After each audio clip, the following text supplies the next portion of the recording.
The Decay of Lying, an Observation by Oscar Wilde. A dialogue. Persons, Cyril and Vivian.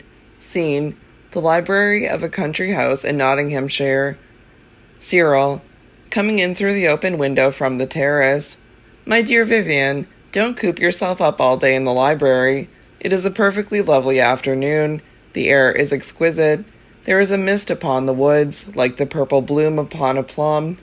Let us go and lie on the grass and smoke cigarettes and enjoy nature. Vivian, enjoy nature? I am glad to say that I have entirely lost that faculty. People tell us that art makes us love nature more than we loved her before, that it reveals her secrets to us, and that after a careful study of Corot and Constable, we see things in her that had escaped our observation. My own experience is that the more we study art, the less we care for nature. What art really reveals to us is nature's lack of design, her curious crudities, her extraordinary monotony, her absolutely unfinished condition. Nature has good intentions, of course, but as Aristotle once said, she cannot carry them out. When I look at a landscape, I cannot help seeing all its defects. It is fortunate for us, however, that nature is so imperfect, as otherwise we should have had no art at all. Art is our spirited protest, our gallant attempt to teach nature her proper place. As for the infinite variety of nature, that is a pure myth. It is not to be found in nature herself. It resides in the imagination, or fancy, or cultivated blindness of the man who looks at her. Cyril, well, you need not look at the landscape. You can lie on the grass and smoke and talk. Vivian, but nature is so uncomfortable. Grass is hard and lumpy and damp, and full of dreadful black insects. Why, even Morris's poorest workman could make you a more comfortable seat than the whole of nature can. Nature pales before the furniture of the street which from Oxford has borrowed its name, as the poet you love so much once vilely phrased it. I don't complain. If nature had been comfortable, mankind would never have invented architecture, and I prefer houses to the open air. In a house we all feel of the proper proportions. Everything is subordinated to us, fashioned for our use and our pleasure. Egotism itself, which is so necessary to a proper sense of human dignity, is entirely the result of indoor life.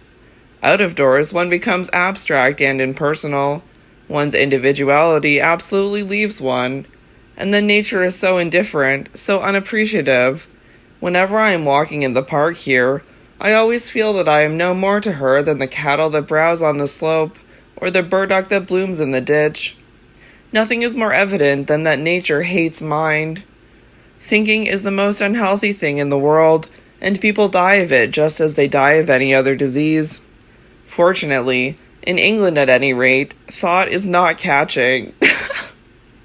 Our splendid physique as a people is entirely due to our national stupidity. I only hope we shall be able to keep this great historic bulwark of our happiness for many years to come. But I am afraid that we are beginning to be overeducated. At least everybody who is incapable of learning has taken to teaching. That is really what our enthusiasm for education has come to. In the meantime, you had better go back to your wearisome, uncomfortable nature and leave me to correct my proofs. Cyril, writing an article? That is not very consistent after what you have just said. Vivian, who wants to be consistent? The dullard and the doctrinaire, the tedious people who carry out their principles to the bitter end of action, to the reductio ad absurdum of practice. Not I. Like Emerson, I write over the door of my library the word whim. Besides, my article is really a most salutary and valuable warning. If it is attended to, there may be a new renaissance of art. Cyril, what is the subject? Vivian, I intend to call it The Decay of Lying, a Protest. Cyril, lying?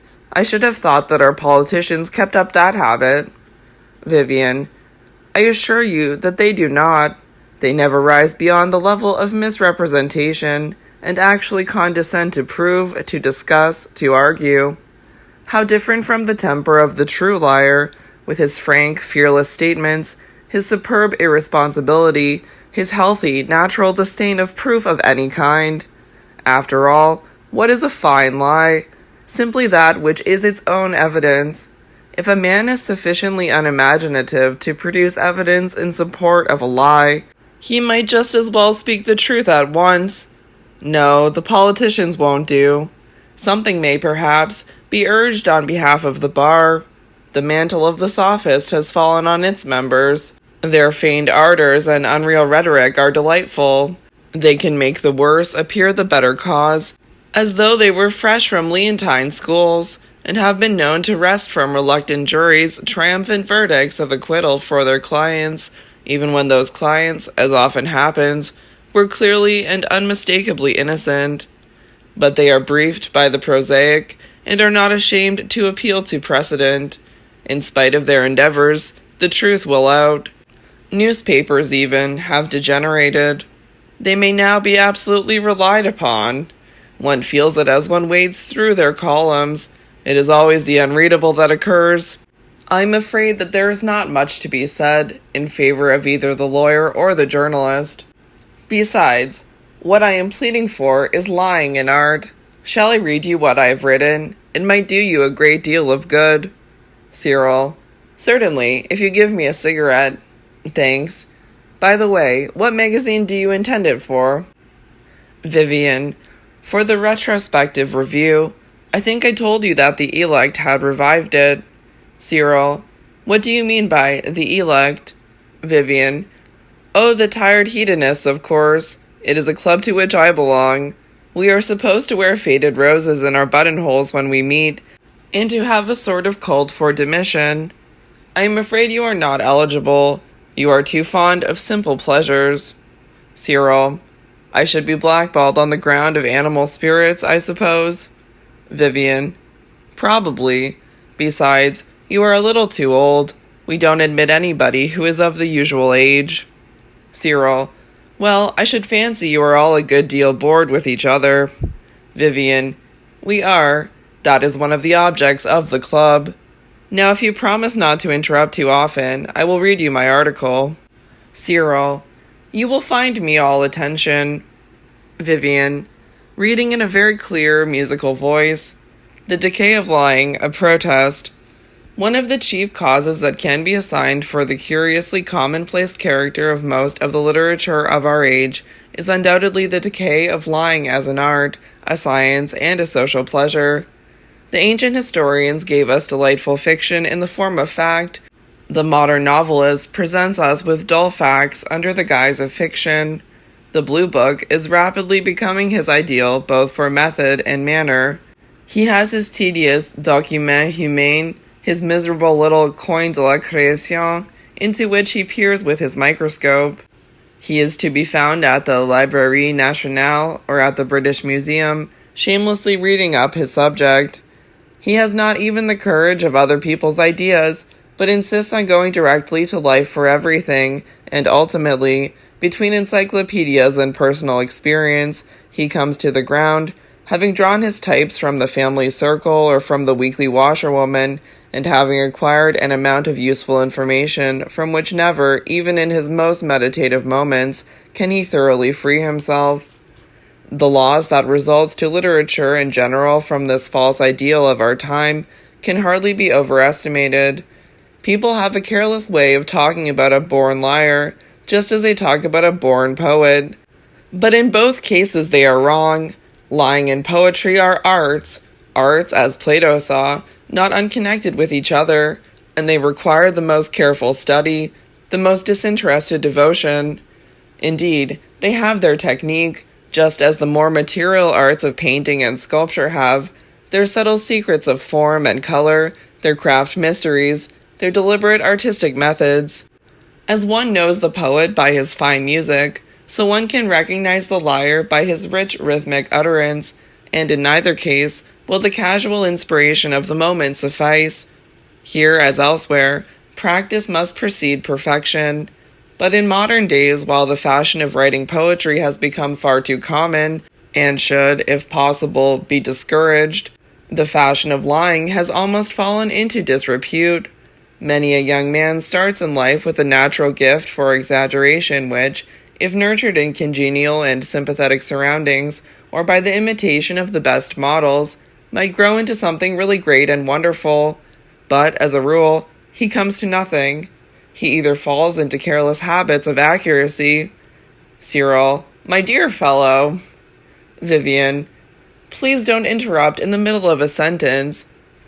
He either falls into careless habits of accuracy, or takes to frequenting the society of the aged and the well-informed.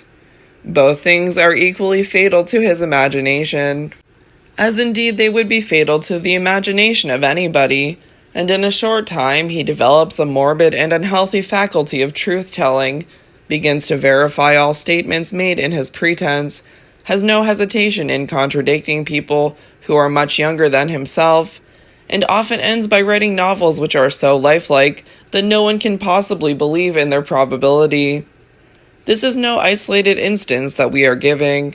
It is simply one example out of many, and if something cannot be done to check, or at least to modify our monstrous worship of facts, art will become sterile, and beauty will pass away from the land.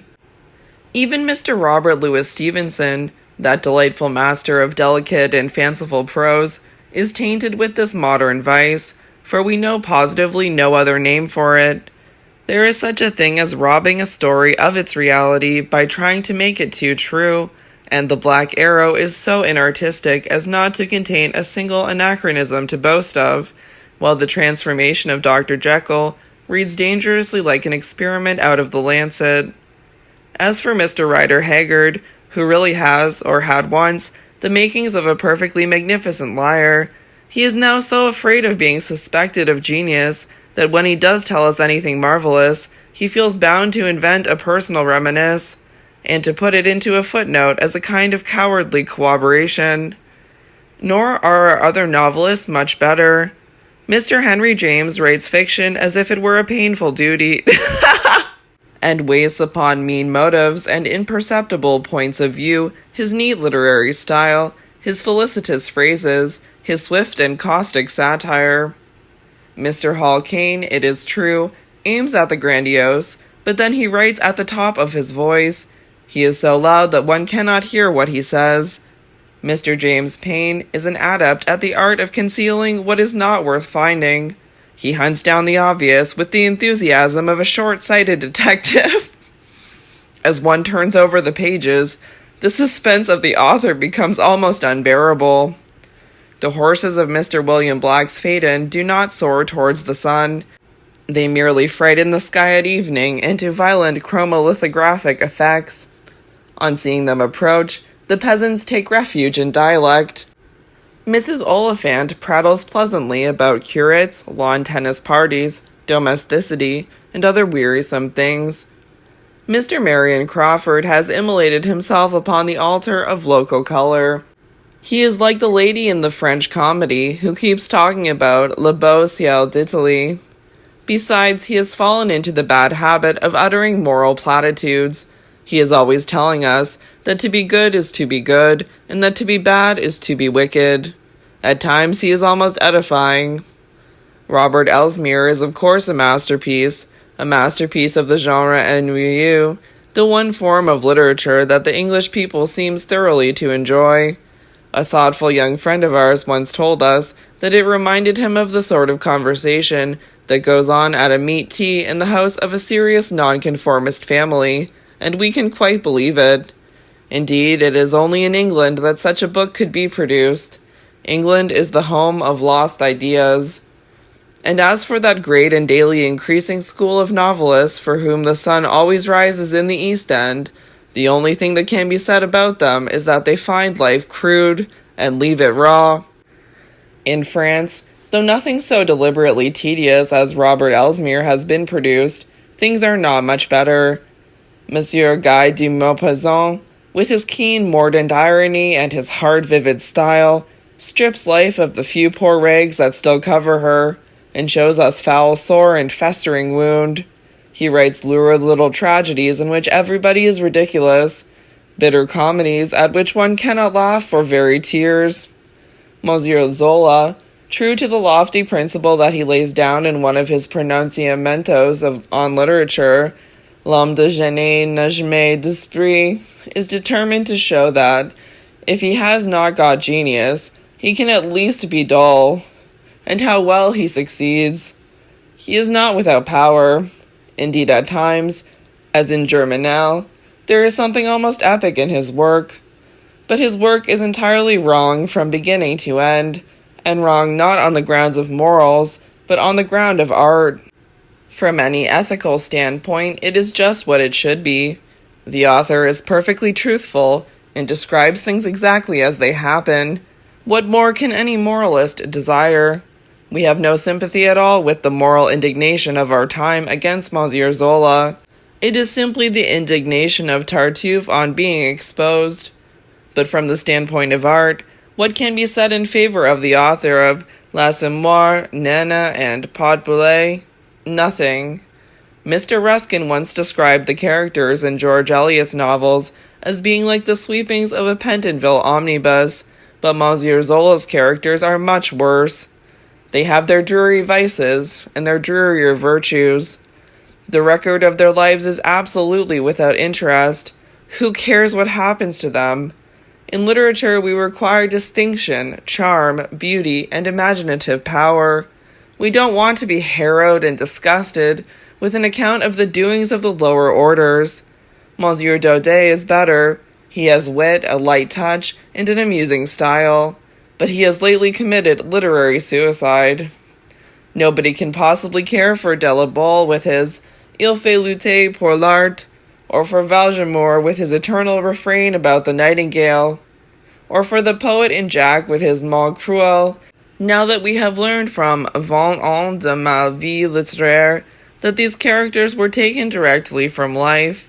To us they seem to have suddenly lost all their vitality, all the few qualities they ever possessed. The only real people are the people who never existed, and if a novelist is base enough to go to life for his personages, he should at least pretend that they are creations, and not boast of them as copies.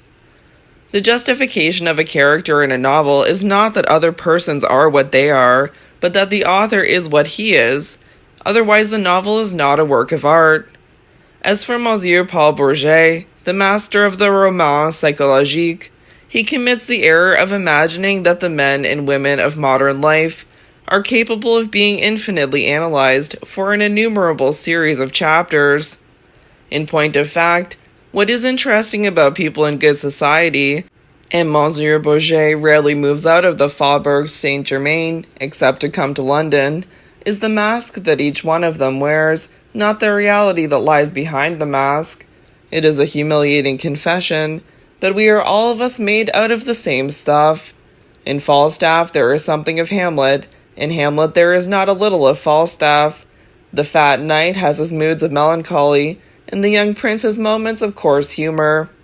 Where we differ from each other is purely in accidentals, in dress, manner, tone of voice, religious opinions, personal appearance, tricks of habit, and the like. The more one analyzes people, the more all reasons for analysis disappear. Sooner or later one comes to that dreadful universal thing called human nature. Indeed, as anyone who has ever worked among the poor knows only too well, the brotherhood of man is no mere poet's dream. It is a most depressing and humiliating reality. And if a writer insists upon analyzing the upper classes, he might just as well write of match girls and costermongers at once. However, my dear Cyril, I will not detain you any further just here. I quite admit that modern novels have many good points. All I insist on is that, as a class, they are quite unreadable. Cyril, that is certainly a very grave qualification, but I must say that I think you are rather unfair in some of your strictures. I like The Deemster and The Daughter of Heth, and Le Disciple, and Mr. Isaacs, and as for Robert Elsmere, I am quite devoted to it. Not that I can look upon it as a serious work. As a statement of the problems that confront the earnest Christian, it is ridiculous and antiquated. It is simply Arnold's Literature and Dogma, with the literature left out. It is as much behind the age as Paley's Evidences, or Colenso's Method of Biblical Exegesis. Nor could anything be less impressive than the unfortunate hero gravely heralding a dawn that rose long ago, and so completely missing its true significance that he proposes to carry on the business of the old firm under the new name. On the other hand, it contains several clever caricatures and a heap of delightful quotations, and Green's philosophy very pleasantly sugars the somewhat bitter pill of the author's fiction. I also cannot help expressing my surprise that you have said nothing about two novelists whom you are always reading, Balzac and George Meredith. Surely they are realists, both of them. Vivian: Meredith. Who can define him? His style is chaos illuminated by flashes of lightning. As a writer, he has mastered everything except language. As a novelist, he can do everything except tell a story. As an artist, he is everything except articulate. Somebody in Shakespeare, Touchstone I think, talks about a man who is always breaking his shins over his own wit, and it seems to me that this might serve as the basis for a criticism of Meredith's method. But whatever he is not a realist, or rather I would say that he is a child of realism who is not on speaking terms with his father. By deliberate choice, he has made himself a romanticist. He has refused to bow the knee to Baal, and after all, even if the man's fine spirit did not revolt against the noisy assertions of realism, his style would be quite sufficient of itself to keep life at a respectful distance. By its means, he has planted round his garden a hedge full of thorns, and red with wonderful roses. As for Balzac, he was a most remarkable combination of the artistic temperament with the scientific spirit. The latter he bequeathed to his disciples, the former was entirely his own. The difference between such a book as Monsieur Zola's L'As Amours and Balzac's Illusion Perdue is the difference between unimaginative realism and imaginative reality. All Balzac's characters, said Baudelaire, are gifted with the same ardor of life that animated himself. All his fictions are as deeply colored as dreams. Each mind is a weapon loaded to the muzzle with will. The very scullions have genius. A steady course of Balzac reduces our living friends to shadows, and our acquaintances to the shadows of shades. His characters have a kind of fervent, fiery colored existence. They dominate us and defy skepticism. One of the greatest tragedies of my life is the death of Lucien de Rembrandt. It is a grief from which I have never been able completely to rid myself. It haunts me in my moments of pleasure. I remember it when I laugh. But Balzac is no more a realist than Holbein was. He created life, he did not copy it. I admit, however, that he set far too high value on modernity of form, and that, consequently, there is no book of his that, as an artistic masterpiece, can rank with Salammbô or Esmond, or The Cloister and the Hearth, or the Vicomte de Bragelonne. Cyril: do you object to modernity of form, then? Vivian: yes, it is a huge price to pay for a very poor result. Pure modernity of form is always somewhat vulgarizing. It cannot help being so. The public imagine that, because they are interested in their immediate surroundings, art should be interested in them also, and should take them as her subject matter. But the mere fact that they are interested in these things makes them unsuitable subjects for art. The only beautiful things, as somebody once said, are the things that do not concern us. As long as a thing is useful or necessary to us, or affects us in any way, either for pain or for pleasure, or appeals strongly to our sympathies, or is a vital part of the environment in which we live, it is outside the proper sphere of art. To art's subject matter we should be more or less indifferent. We should, at any rate, have no preferences, no prejudices, no partisan feeling of any kind. It is exactly because Hecuba is nothing to us that her sorrows are such an admirable motive for a tragedy. I do not know anything in the whole history of literature sadder than the artistic career of Charles Reade. He wrote one beautiful book, The Cloister and the Hearth, a book as much above Romola as Romola is above Daniel Deronda, and wasted the rest of his life in a foolish attempt to be modern, to draw public attention to the state of our convict prisons and the management of our private lunatic asylums. Charles Dickens was depressing enough in all conscience when he tried to arouse our sympathy for the victims of the poor law administration. But Charles Reade, an artist, a scholar, a man with a true sense of beauty, raging and roaring over the abuses of contemporary life like a common pamphleteer or a sensational journalist, is really a sight for the angels to weep over. Believe me, my dear Cyril, modernity of form and modernity of subject matter are entirely and absolutely wrong. We have mistaken the common livery of the age for the vesture of the muses, and spend our days in the sordid streets and hideous suburbs of our vile cities, when we should be out on the hillside with Apollo. Certainly we are a degraded race, and have sold our birthright for a mess of facts. Cyril, there is something in what you say, and there is no doubt that whatever amusement we may find in reading a purely modern novel, we have rarely any artistic pleasure in rereading it. And this is perhaps the best rough test of what is literature and what is not. If one cannot enjoy reading a book over and over again, there is no use reading it at all. But what do you say about the return to life and nature? This is the panacea that is always being recommended to us. Vivian, I will read you what I say on that subject. The passage comes later on in the article, but I may as well give it to you now. The popular cry of our time is, let us return to life and nature. They will recreate art for us, and send the red blood coursing through her veins. They will shoe her feet with swiftness, and make her hands strong. But alas, we are mistaken in our amiable and well-meaning efforts. Nature is always behind the age, and as for life, she is the solvent that breaks up art, the enemy that lays waste her house. Cyril, what do you mean by saying that nature is always behind the age?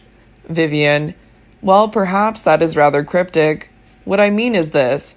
If we take nature to mean natural, simple instinct, as opposed to self-conscious culture, the work produced under this influence is always old-fashioned, antiquated, and out of date. One touch of nature may make the whole world kin, but 2 touches of nature will destroy any work of art. If, on the other hand, we regard nature as the collection of phenomena external to man, people only discover in her what they bring to her. She has no suggestions of her own. Wordsworth went to the lakes, but he was never a lake poet. He found in stones the sermons he had already hidden there. He went moralizing about the district, but his good work was produced when he returned, not to nature but to poetry. Poetry gave him Laodamia, and the fine sonnets, and the great ode, such as it is. Nature gave him Martha Ray and Peter Bell, and the address to Mr. Wilkinson Spade. Cyril, I think that view might be questioned. I am rather inclined to believe in the impulse from a vernal wood, though of course the artistic value of such an impulse depends entirely on the kind of temperament that receives it, so that the return to nature would come to mean simply the advance to a great personality. You would agree with that, I fancy. However, proceed with your article. Vivian, reading. Art begins with abstract decoration, with purely imaginative and pleasurable work, dealing with what is unreal and non-existent. This is the first stage. Then life becomes fascinated with this new wonder, and asks to be admitted into the charmed circle. Art takes life as part of her rough material, recreates it, and refashions it in fresh forms, is absolutely indifferent to facts, invents, imagines, dreams, and keeps between herself and reality the impenetrable barrier of beautiful style, of decorative or ideal treatment. The third stage is when life gets the upper hand and drives art out into the wilderness. That is the true decadence, and it is from this that we are now suffering. Take the case of the English drama. At first in the hands of the monks, dramatic art was abstract, decorative, and mythological. Then she enlisted life in her service, and using some of life's external forms, she created an entirely new race of beings, whose sorrows were more terrible than any sorrow man has ever felt, whose joys were keener than lovers' joys, who had the rage of the Titans and the calm of the gods, who had monstrous and marvelous sins, monstrous and marvelous virtues. To them she gave a language different from that of actual use, a language full of resonant music and sweet rhythm, made stately by solemn cadence, or made delicate by fanciful rhyme, jeweled with wonderful words, and enriched with lofty diction. She clothed her children in strange raiment and gave them masks, and at her bidding the antique world rose from its marble tomb. A new Caesar stalked through the streets of risen Rome, and with purple sail and flute-led oars, another Cleopatra passed up the river to Antioch. Old myth and legend and dream took shape and substance. History was entirely rewritten, and there was hardly one of the dramatists who did not recognize that the object of art is not simple truth but complex beauty. In this they were perfectly right. Art itself is really a form of exaggeration, and selection, which is the very spirit of art, is nothing more than an intensified mode of overemphasis. But life soon shattered the perfection of the form. Even in Shakespeare, we can see the beginning of the end. It shows itself by the gradual breaking up of the blank verse in the later plays, by the predominance given to prose, and by the overimportance assigned to characterization. The passages in Shakespeare, and there are many, where the language is uncouth, vulgar, exaggerated, fantastic, obscene even, are entirely due to life calling for an echo of her own voice, and rejecting the intervention of beautiful style, through which alone should life be suffered to find expression. Shakespeare is not by any means a flawless artist. He is too fond of going directly to life, and borrowing life's natural utterance. He forgets that when art surrenders her imaginative medium, she surrenders everything. Goethe says somewhere, "In der Beschränkung siegt sich erst der Meister." It is in working within limits that the master reveals himself, and the limitation, the very condition of any art, is style. However, we need not linger any longer over Shakespeare's realism. The Tempest is the most perfect of palinodes. All that we desired to point out was that the magnificent work of the Elizabethan and Jacobean artist contained within itself the seeds of its own dissolution, and that, if it drew some of its strength from using life as rough material, it drew all its weakness from using life as an artistic method. As the inevitable result of this substitution of an imitative for a creative medium, this surrender of an imaginative form, we have the modern English melodrama. The characters in these plays talk on the stage exactly as they would talk off it. They have neither aspirations nor aspirates. They are taken directly from life and reproduce its vulgarity down to the smallest detail. They present the gait, manner, costume, and accent of real people. They would pass unnoticed in a third-class railway carriage. And yet how wearisome the plays are. They do not succeed in producing even that impression of reality at which they aim, and which is their only reason for existing. As a method, realism is a complete failure. What is true about the drama and the novel is no less true about those arts that we call the decorative arts. The whole history of these arts in Europe is the record of the struggle between Orientalism, with its frank rejection of imitation, its love of artistic convention, its dislike of the actual representation of any object in nature, and our own imitative spirit. Wherever the former has been paramount, as in Byzantium, Sicily, and Spain, by actual contact, or in the rest of Europe by the influence of the Crusades, we have had beautiful and imaginative work in which the visible things of life are transmuted into artistic conventions, and the things that life has not are invented and fashioned for her delight. But wherever we have returned to life and nature, our work has always become vulgar, common, and uninteresting. Modern tapestry, with its aerial effects, its elaborate perspective, its broad expanses of waste sky, its faithful and laborious realism, has no beauty whatsoever. The pictorial glass of Germany is absolutely detestable. We are beginning to weave possible carpets in England, but only because we have returned to the method and spirit of the East. Our rugs and carpets of 20 years ago, with their solemn depressing truths, their inane worship of nature, their sordid reproductions of visible objects, have become, even to the Philistine, a source of laughter. A cultured Mohammedan once remarked to us, "You Christians are so occupied in misinterpreting the fourth commandment that you have never thought of making an artistic application of the second." He was perfectly right, and the whole truth of the matter is this: the proper school to learn art is not life, but art. And now let me read you a passage which seems to me to settle the question very completely. It was not always thus. We need not say anything about the poets, for they, with the unfortunate exception of Mr. Wordsworth, have been really faithful to their high mission, and are universally recognized as being absolutely unreliable. But in the works of Herodotus, who, in spite of the shallow and ungenerous attempts of modern skylists to verify his history, may justly be called the father of lies. In the published speeches of Cicero and the biographies of Suetonius, in Tacitus at his best, in Pliny's Natural History, in Hanno's Periplus, in all the early chronicles, in the Lives of the Saints, in Froissart and Sir Thomas Malory, in the Travels of Marco Polo, in Oleus Magnus, and Aldrovandus, and Conrad Lycosthenes, with his magnificent Prodigorium et Ostentorum Chronicon, in the autobiography of Benvenuto Cellini, in the memoirs of Casanova, in Defoe's History of the Plague, in Boswell's Life of Johnson, in Napoleon's Despatches, and in the works of our own Carlyle, whose French Revolution is one of the most fascinating historical novels ever written. Facts are either kept in their proper subordinate position, or else entirely excluded on the general ground of dullness. Now everything is changed. Facts are not merely finding a footing place in history, but they are usurping the domain of fancy, and have invaded the kingdom of romance. Their chilling touch is over everything. They are vulgarizing mankind.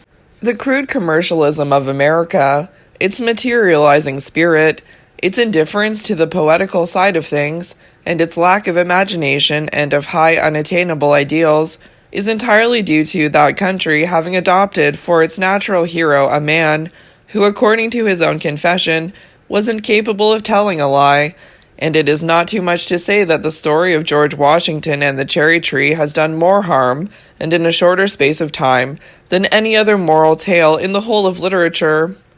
Cyril, my dear boy. Vivian, I assure you it is the case, and the amusing part of the whole thing is that the story of the cherry tree is an absolute myth. However, you must not think that I am too despondent about the artistic future either of America or of our own country. Listen to this. That some change will take place before the century has drawn to its close will have no doubt whatsoever. Bored by the tedious and improving conversation of those who have neither the wit to exaggerate nor the genius to romance, tired of the intelligent person whose reminiscences are always based upon memory, whose statements are invariably limited by probability, and who is at any time liable to be corroborated by the merest Philistine who happens to be present, society sooner or later must return to its lost leader, the cultured and fascinating liar. Who he was who first, without ever having gone out to the rude chase, told the wondering caveman at sunset how he had dragged the megatherium from the purple darkness of its jasper cave, or slain the mammoth in single combat, and brought back its gilded tusks, we cannot tell, and not one of our modern anthropologists, for all their much-boasted science, has had the ordinary courage to tell us. Whatever was his name or race, he certainly was the true founder of social intercourse. For the aim of the liar is simply to charm, to delight, to give pleasure. He is the very basis of civilized society, and without him a dinner party, even at the mansions of the great, is as dull as a lecture at the Royal Society, or a debate at the Incorporated Authors, or one of Mr. Burnand's farcical comedies. Nor will he be welcomed by society alone. Art, breaking from the prison house of realism, will run to greet him, and will kiss his false, beautiful lips, knowing that he alone is in possession of the great secret of all her manifestations, the secret that truth is entirely and absolutely a matter of style, while life, poor, probable, uninteresting human life, tired of repeating herself for the benefit of Mr. Herbert Spencer, scientific historians, and the compilers of statistics in general, will follow meekly after him and try to reproduce, in her own simple and untutored way, some of the marvels of which he talks.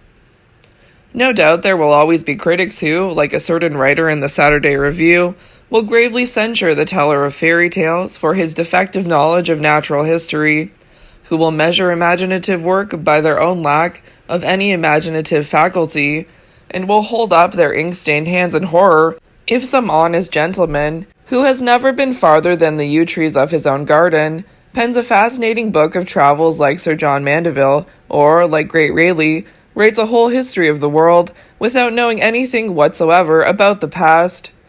To excuse themselves, they will try and shelter under the shield of him who made Prospero the magician, and gave him Caliban and Ariel as his servants, who heard the tritons blowing their horns round the coral reefs of the enchanted isle, and the fairies singing to each other in a wood near Athens, who led the phantom kings in dim procession across the misty Scottish heath, and hid Hecate in a cave with the weird sisters.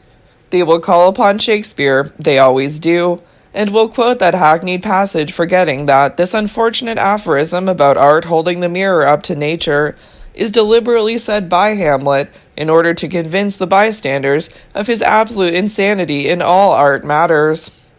Cyril, another cigarette, please.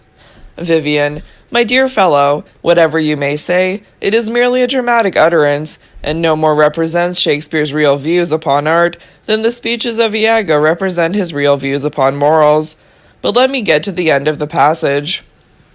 Art finds her own perfection within, and not outside of, herself.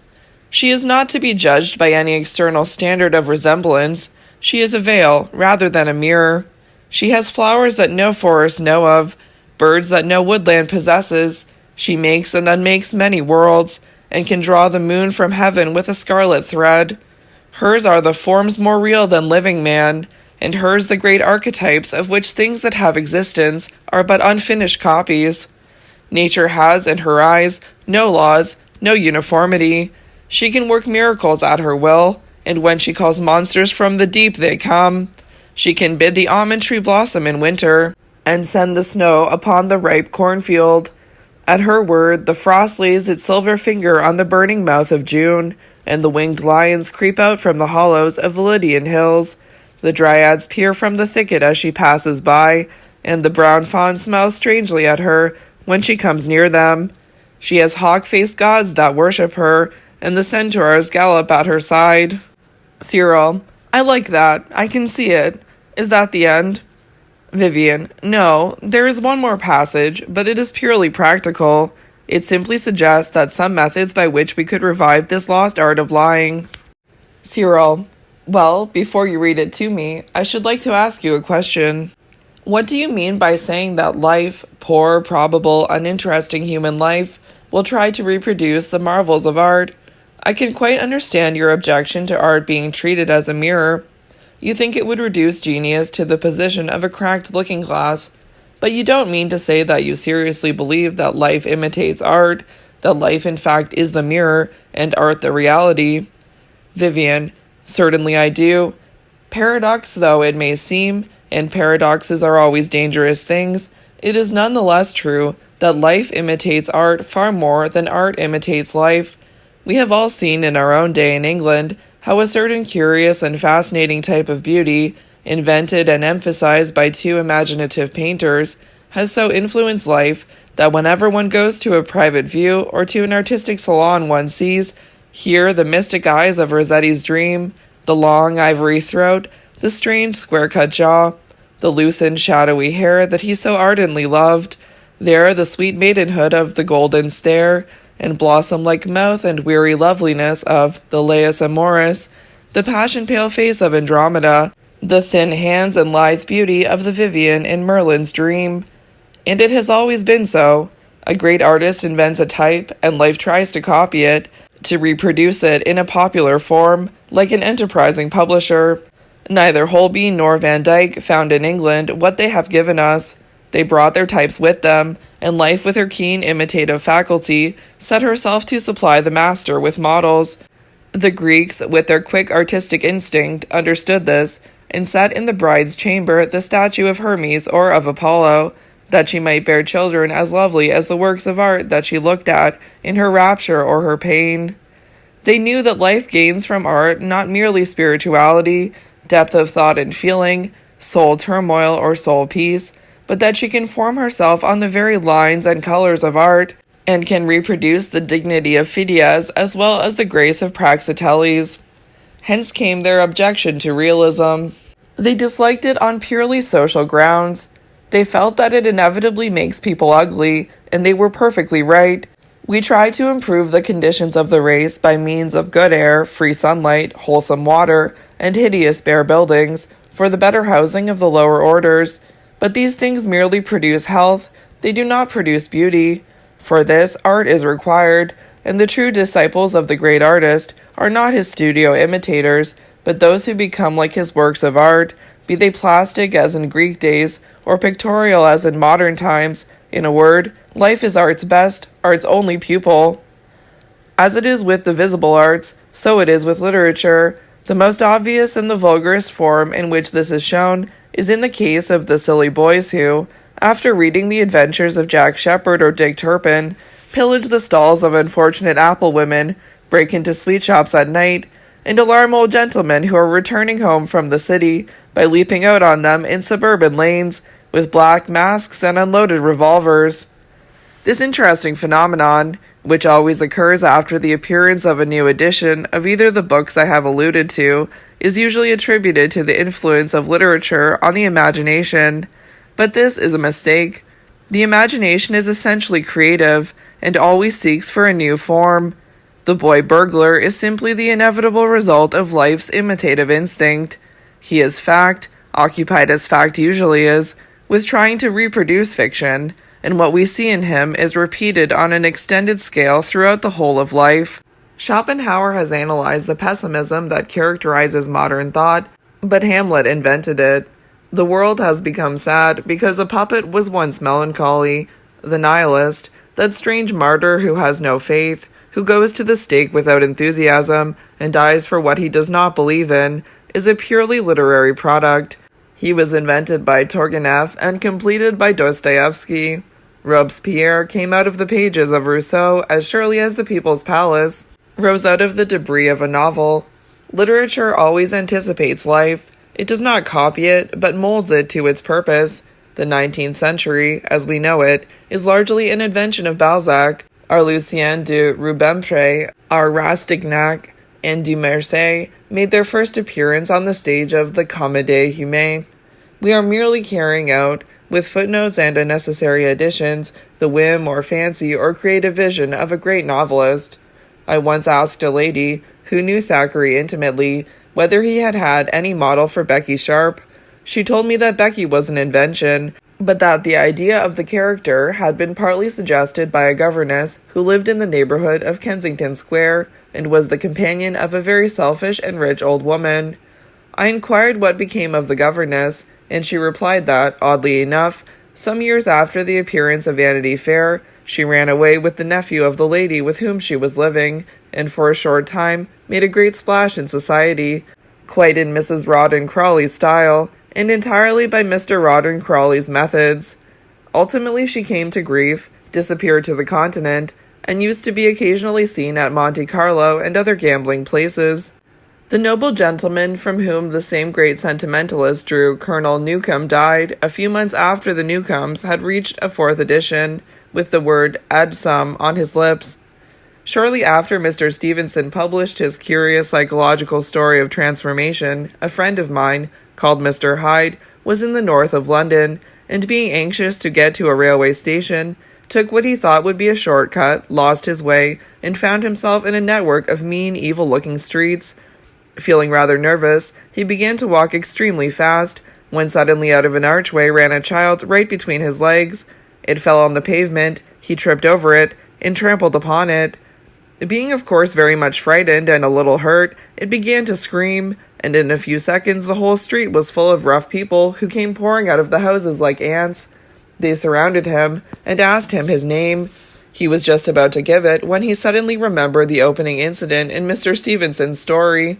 He was so filled with horror at having realized in his own person that terrible and well-written scene, and at having done it accidentally, though in fact, what the Mr. Hyde of fiction had done with deliberate intent, that he ran away as hard as he could go. He was, however, very closely followed, and finally he took refuge in a surgery, the door of which happened to be opened, where he explained to a young assistant, who happened to be there, exactly what had occurred. The humanitarian crowd were induced to go away on his giving them a small sum of money, and as soon as the coast was clear he left. As he passed out, the name on the brass door plate of the surgery caught his eye.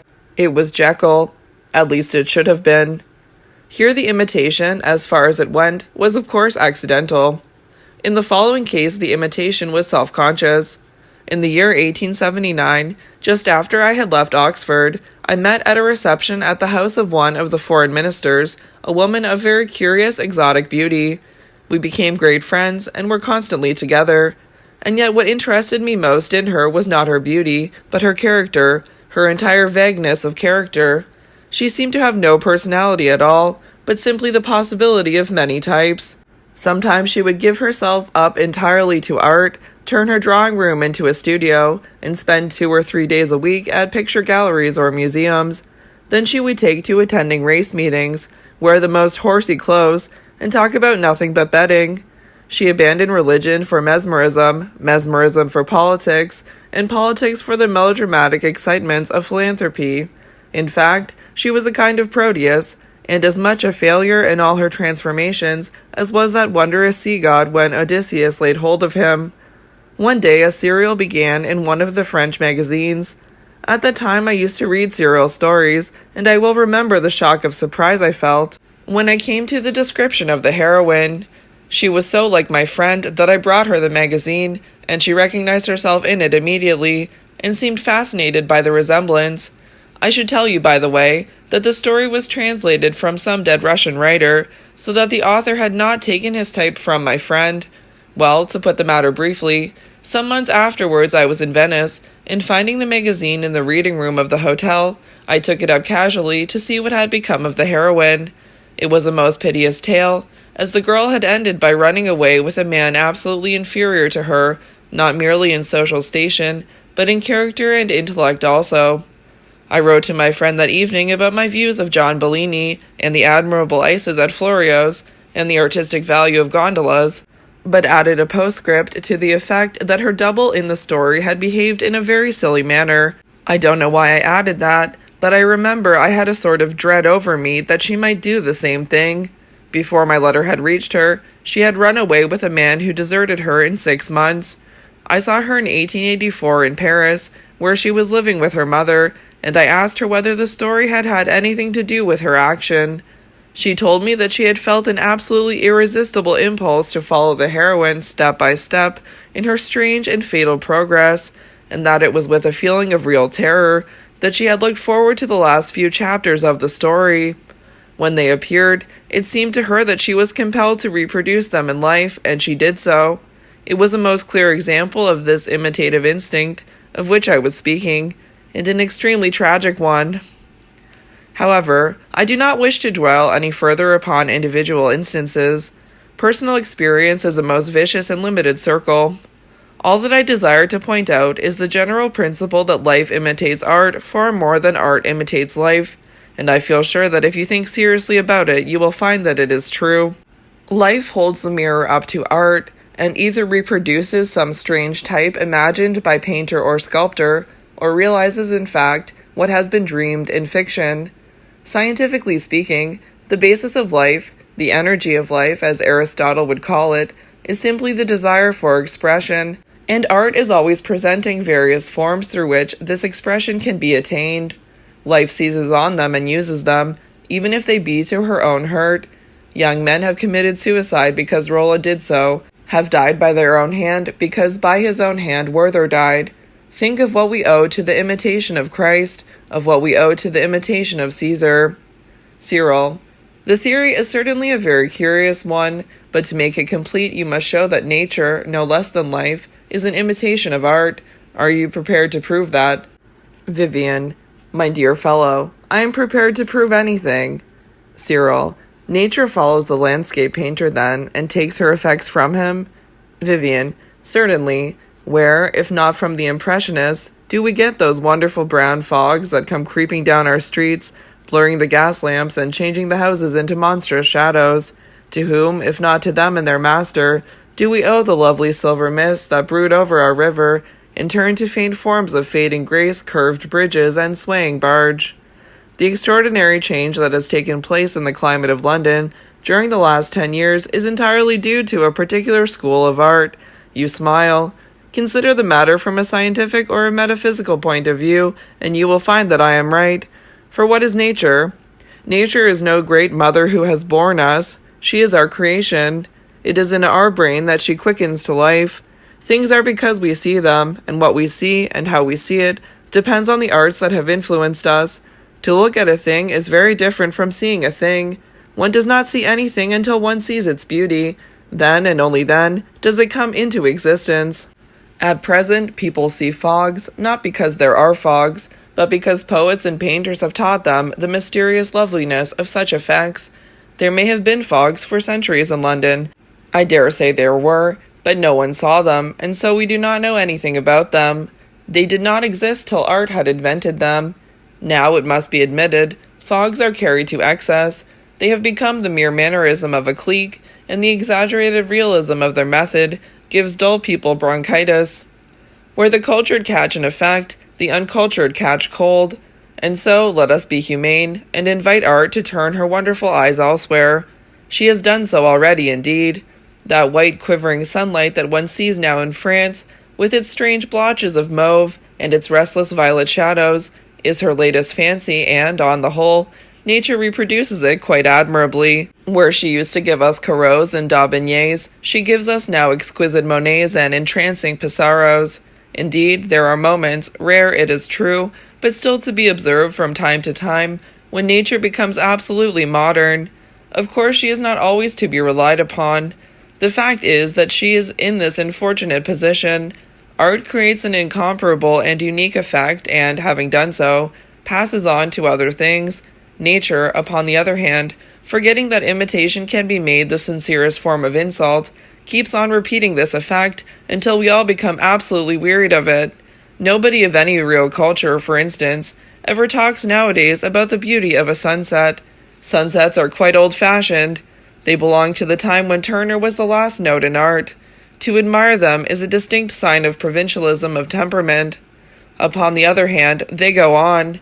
Yesterday evening, Mrs. Arundel insisted on my going down to the window and looking at the glorious sky, as she called it. Of course I had to look at it. She is one of those absurdly pretty Philistines to whom one can deny nothing. And what was it? It was simply a very second-rate Turner, a Turner of a bad period, with all the painter's worst faults exaggerated and overemphasized. Of course, I am quite ready to admit that life very often commits the same error. She produces her false Renés and her sham Vautrins just as nature gives us, on one day a beautiful Cuyp, and on another a more than questionable Rousseau. Still, nature irritates one more when she does things of that kind. It seems so stupid, so obvious, so unnecessary. A false Vautrin might be delightful. A doubtful Cuyp is unbearable. However, I don't want to be too hard on nature. I wish the Channel, especially at Hastings, did not look quite so often like a Henry Moore, grey pearl with yellow lights, but then, when art is more varied, nature will, no doubt, be more varied also. That she imitates art, I don't think even her worst enemy would deny now. It is the one thing that keeps her in touch with civilized man. But have I proved my theory to your satisfaction? Cyril, you have proved it to my dissatisfaction, which is better. But even admitting this strange imitative instinct of life and nature, surely you would acknowledge that art expresses the temper of its age, the spirit of its time, the moral and social conditions that surround it, and under whose influence it is produced. Vivian, certainly not. Art never expresses anything but itself. This is the principle of my new aesthetics, and it is this, more than that vital connection between form and substance, on which Mr. Pater dwells, that makes music the type of all the arts. Of course, nations and individuals, with that healthy natural vanity which is the secret of existence, are always under the impression that it is of them that the muses are talking, always trying to find in the calm dignity of imaginative art some mirror of their own turbid passions, always forgetting that the singer of life is not Apollo but Marsyas. Remote from reality, and with her eyes turned away from the shadows of the cave, art reveals her own perfection. In the wondering crowd that watches the opening of the marvelous, many-petaled rose, fancies that it is its own history that is being told to it, its own spirit that is finding expression in a new form. But it is not so. The highest art rejects the burden of the human spirit, and gains more from a new medium or a fresh material than she does from any enthusiasm for art, or from any lofty passion, or from any great awakening of the human consciousness. She develops purely on her own lines. She is not symbolic of any age. It is the ages that are her symbols. Even those who hold that art is representative of time and place and people cannot help admitting that the more imitative an art is, the less it represents to us the spirit of its age. The evil faces of the Roman emperors look out at us from the foul porphyry and spotted jasper in which the realistic artists of the day delighted to work, and we fancy that in those cruel lips and heavy sensual jaws we can find the secret of the ruin of the empire. But it was not so. The vices of Tiberius could not destroy that supreme civilization any more than the virtues of the Antonines could save it.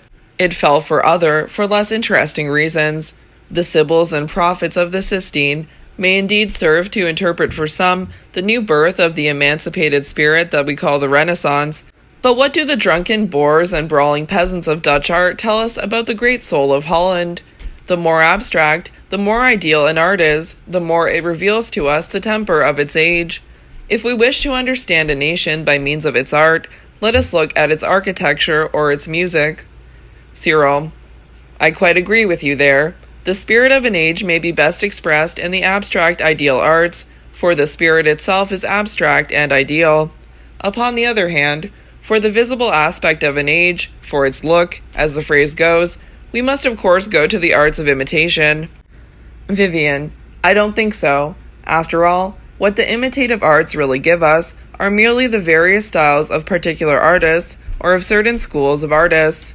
Surely you don't imagine that the people of the Middle Ages bore any resemblance at all to the figures on medieval stained glass, or in medieval stone and wood carving, or on medieval metalwork or tapestries or illuminated manuscripts.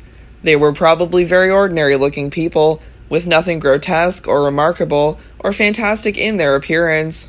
The Middle Ages, as we know them in art, are simply a definite form of style, and there is no reason at all why an artist with this style should not be produced in the 19th century. No great artist ever sees things as they really are. If he did, he would cease to be an artist. Take an example from our own day. I know that you are fond of Japanese things. Now, do you really imagine that the Japanese people, as they are presented to us in art, have any existence? If you do, you have never understood Japanese art at all. The Japanese people are the deliberate, self-conscious creation of certain individual artists. If you set a picture by Hakusei or Hukei, or any of the great native painters, beside a real Japanese gentleman or lady, you will see that there is not the slightest resemblance between them. The actual people who live in Japan are not unlike the general run of English people, that is to say, they are extremely commonplace and have nothing curious or extraordinary about them. In fact, the whole of Japan is a pure invention. There is no such country, there are no such people. One of our most charming painters went recently to the land of the chrysanthemum in the foolish hope of seeing the Japanese. All he saw, all he had the chance of painting, were a few lanterns and some fans. He was quite unable to discover the inhabitants, as his delightful exhibition at Messrs. Dowsdale's gallery showed only too well. He did not know that the Japanese people are, as I have said, simply a mode of style, an exquisite fancy of art, and so, if you desire to see a Japanese effect, you will not behave like a tourist and go to Tokyo. On the contrary, you will stay at home and steep yourself in the work of certain Japanese artists, and then, when you have absorbed the spirit of their style, and caught their imaginative manner of vision, you will go some afternoon and sit in the park or stroll down Piccadilly, and if you cannot see an absolutely Japanese effect there, you will not see it anywhere. Or, to return again to the past, take as another instance the ancient Greeks. Do you think that Greek art ever tells us what the Greek people were like? Do you believe that the Athenian women were like the stately dignified figures of the Parthenon frieze, or like those marvelous goddesses who sat in the triangular pediments of the same building?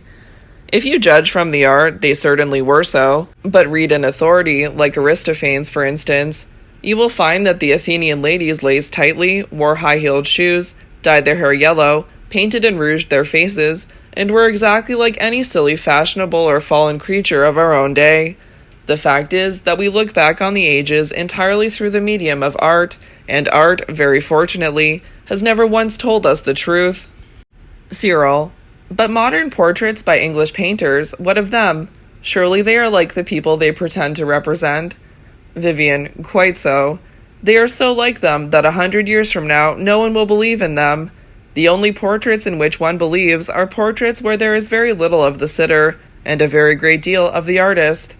Holbein's drawings of the men and women of his time impress us with a sense of their absolute reality, but this is simply because Holbein compelled life to accept his conditions, to restrain itself within his limitations, to reproduce his type, and to appear as he wished it to appear. It is style that makes us believe in a thing, nothing but style. Most of our modern portrait painters are doomed to absolute oblivion. They never paint what they see. They paint what the public sees, and the public never sees anything. Cyril: well, after that I think I should like to hear the end of your article. Vivian: with pleasure. Whether it will do any good I really cannot say. Ours is certainly the dullest and most prosaic century possible. Why, even sleep has played us false, and has closed up the gates of ivory, and opened the gates of horn. The dreams of the great middle classes of this country, as recorded by Mr. Myers' 2 bulky volumes on the subject, and in the Transactions of the Psychical Society, are the most depressing things that I have ever read. There is not even a fine nightmare among them. They are commonplace, sordid, and tedious.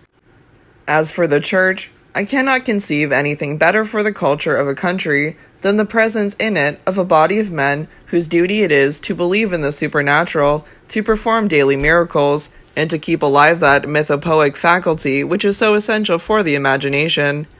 But in the English church a man succeeds, not through his capacity for belief, but through his capacity for disbelief. Ours is the only church where the skeptic stands at the altar, and where St. Thomas is regarded as the ideal apostle. Many a worthy clergyman, who passes his life in admirable works of kindly charity, lives and dies unnoticed and unknown, but it is sufficient for some shallow, uneducated passman out of either university to get up in his pulpit and express his doubts about Noah's Ark, or Balaam's ass, or Jonah and the whale, for half of London to flock to hear him, and to sit open-mouthed in rapt admiration at his superb intellect. The growth of common sense in the English church is a thing very much to be regretted. It is really a degrading concession to a low form of realism. It is silly, too. It springs from an entire ignorance of psychology. Man can believe the impossible, but man can never believe the improbable. However, I must read the end of my article.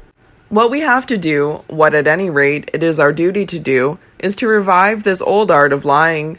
Much, of course, may be done in the way of educating the public by amateurs in the domestic circle, at literary lunches, and at afternoon teas, but this is merely the light and graceful side of lying, such as was probably heard at Cretan dinner parties. There are many other forms. Lying for the sake of gaining some immediate personal advantage, for instance.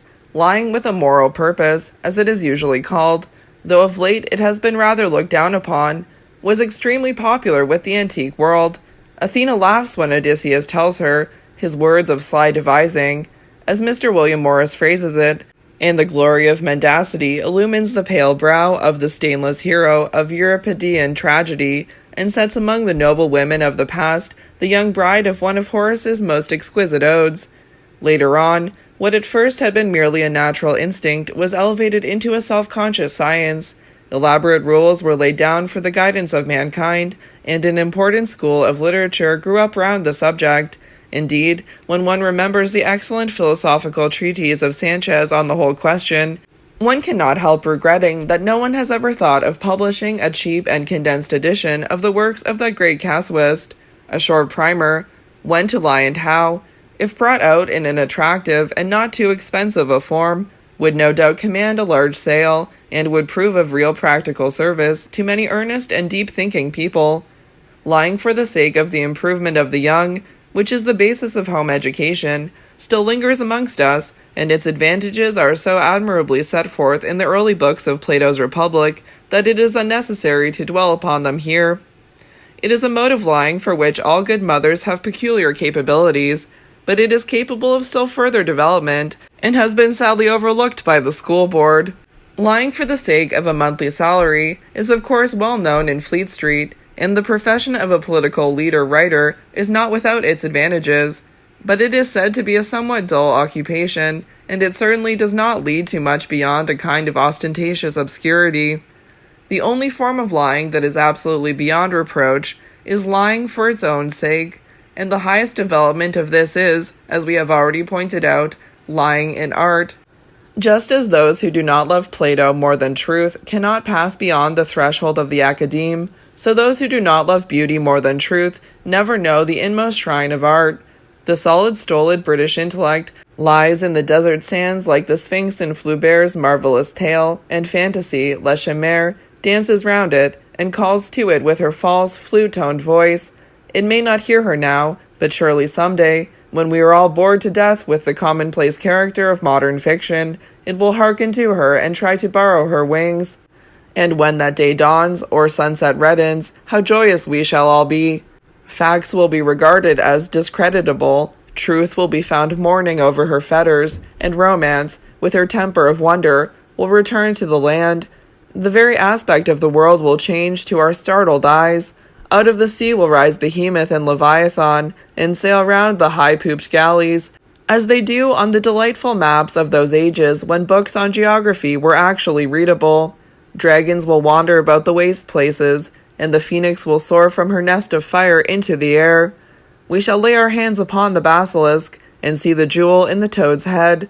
Champing like gilded oats, the hippogriff will stand in our stalls, and over our heads will float the bluebird singing of beautiful and impossible things, of things that are lovely and that never happen, of things that are not and that should be. But before this comes to pass, we must cultivate the lost art of lying. Cyril: then we must certainly cultivate it at once, but in order to avoid making any error, I want you to tell me briefly the doctrines of the new aesthetics. Vivian: briefly then, they are these. Art never expresses anything but itself. It has an independent life, just as thought has, and develops purely on its own lines. It is not necessarily realistic in an age of realism, nor spiritual in an age of faith.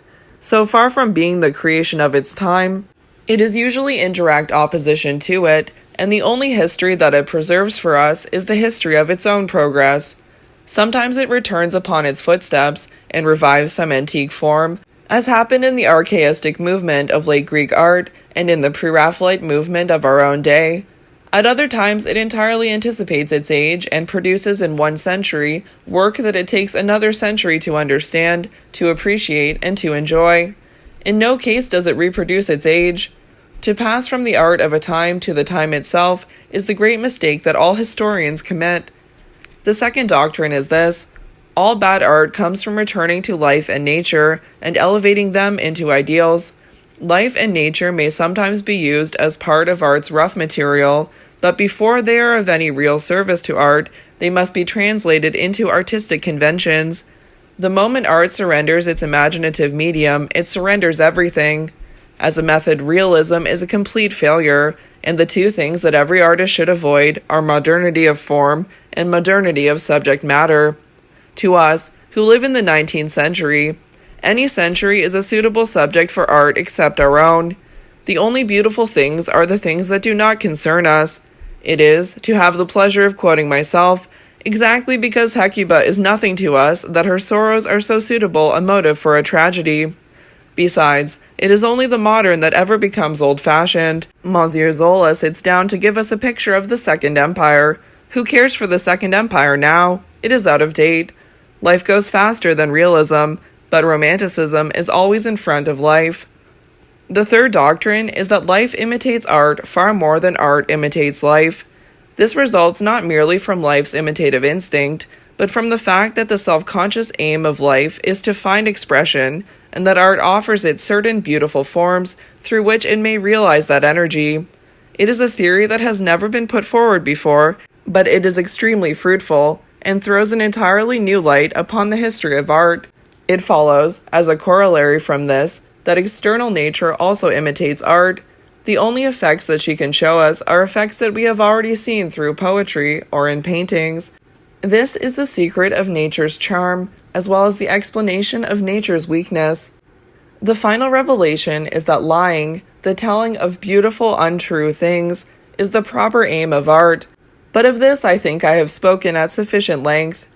And now let us go out on the terrace, where droops the milk-white peacock like a ghost, while the evening star washes the dusk with silver. At twilight nature becomes a wonderfully suggestive effect, and it is not without loveliness, though perhaps its chief use is to illustrate quotations from the poets. Come, we have talked long enough.